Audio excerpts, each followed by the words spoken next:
प्रिय विद्यार्थियों, एक बार फिर से आप सभी का स्वागत है। और अब हम आपको बताएंगे हाइगेंस की द्वितीयक तरंगिकाओं के सिद्धांत के आधार पर अपवर्तन की व्याख्या कैसे की जा सकती है।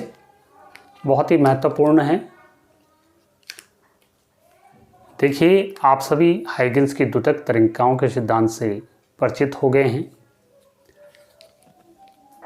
मान लीजिए एक कोई z डैश एक अपवर्तक पृष्ठ है, यानी जिसमें से प्रकाश की किरण एक माध्यम से दूसरे माध्यम को जा सकती है, और इस पर एक कोई तरंगाग्र, जो ये AB तरंगाग्र है, ये AB तरंगाग्र है, तिरछा आपतित हो रहा है।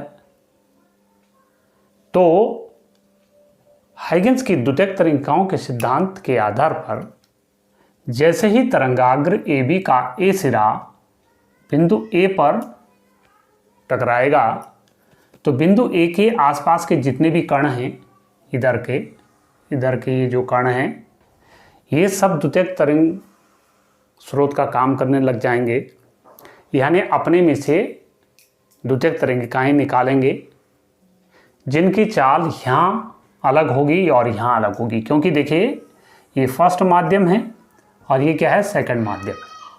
तो पहले माध्यम में प्रकाश की चाल हमने मान ली V1 है, दूसरे माध्यम में चाल क्या है, V2 है।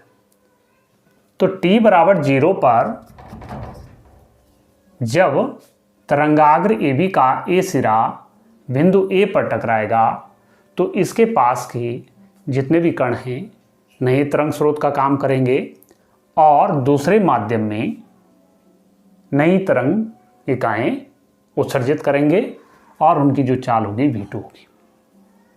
ठीक हो गया। और जैसे जैसे समय आगे बढ़ेगा, ये तरंगाग्र AB जो है आगे बढ़ेगा और उसी प्रकार से A से लेकर के A डैश के बीच के जितने भी ये कण होंगे माध्यम के, ये क्या करेंगे, नए तरंग स्रोत का काम करेंगे और दूसरे माध्यम जो सेकंड माध्यम है उसमें V2 चाल से जो है आगे बढ़ेंगे। तो इस प्रकार से जो AB तरंगाग्र पहले माध्यम में इस पोजीशन में है, वो t समय के बाद दूसरे माध्यम में A डैश B डैश स्थिति में आ जाएगा। सिंपल। तो हम क्या कह सकते हैं कि भाई B तरंगाग्र का जो AB का जो सिरा है, B को A डैश तक पहुंचने में कितना समय लगा, यानी हम क्या कह सकते हैं, BA डैश बराबर क्या हो सकता है, V1t, यानी चाल गुणा के समय हो जाएगा। ठीक है, क्योंकि यहाँ से यहाँ तक इसको t समय लग रहा और तब तक A से जो तरंगाग्र B का हिस्सा सिरा है वो B डैश में आ जाएगा। तो हम क्या कह सकते हैं, BA dash is equal to V1t और AB dash is equal to V2t हो जाएगा। क्लियर? ठीक है। अब क्योंकि देखिए ये 90 डिग्री है, ये भी 90 डिग्री है, तो हम क्या कर सकते हैं, समकोण त्रिभुज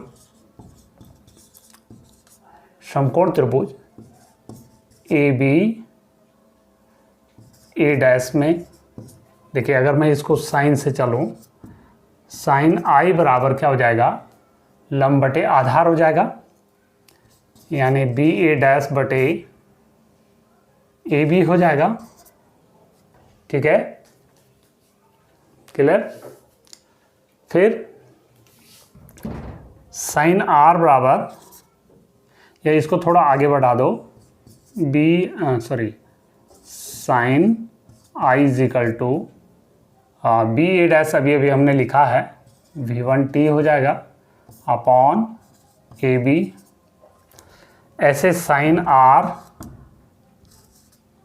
बराबर लंब बटे आधार हो जाएगा, यानी AB डैश बटे A डैश B डैश, यानी साइन R बराबर AB डैश बराबर कितना हो जाएगा, V2t, ये पहले मैं निकाल चुका हूँ। और A डैश B डैश बराबर क्या हो जाएगा, AB के बराबर हो जाएगा। अब क्यों होगा बताइए, क्योंकि A डैश एक सेकेंड, लंब बटे आधार। ए डैश बी डैश बराबर ये क्या है, ए बी के बराबर, यानी तरंगाग्र की लंबाई, गाग्र की लंबाई तो ये हर समय बराबर रहेगी, चाहे एक माध्यम से दूसरे माध्यम में जा रहा तो हर समय ये क्या हो जाएगी, बराबर हो जाएगी। तो इस प्रकार से हम क्या कह सकते हैं इसको, देखिए अगर मैं इसको आगे बढ़ाऊं तो चलिए इसको यहाँ से अब मिटा देते हैं।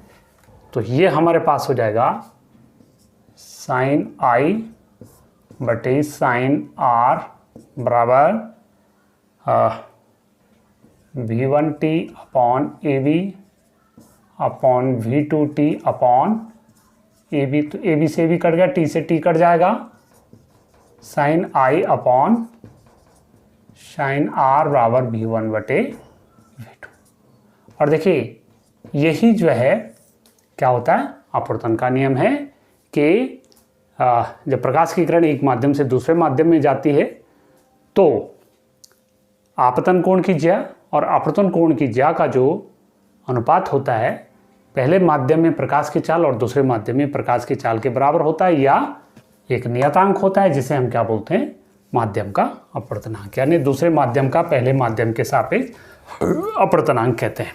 ठीक है, यानी sine I upon sine R बराबर V1 बटे V2 बराबर 1n2 भी हम कह सकते हैं इसको। ठीक है, तो ये ही जो है हमारा क्या हो गया, अपवर्तन का नियम,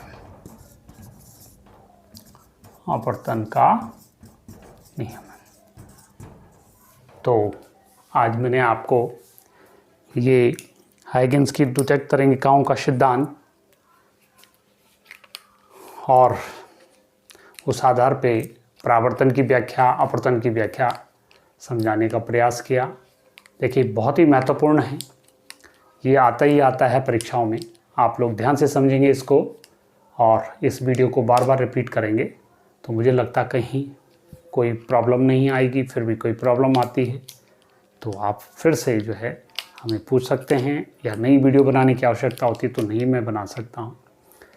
तो आप ज़रूर जो है इनको देखेंगे, बार बार देखिए, और बहुत ही आसान है। ठीक है, इंटरेस्टिंग भी है। और इस प्रकार से आज इस पार्ट में इतना ही है, फिर हम इसके न्यूमेरिकल के साथ आपसे मिलते हैं। तब तक के लिए आप सभी का धन्यवाद।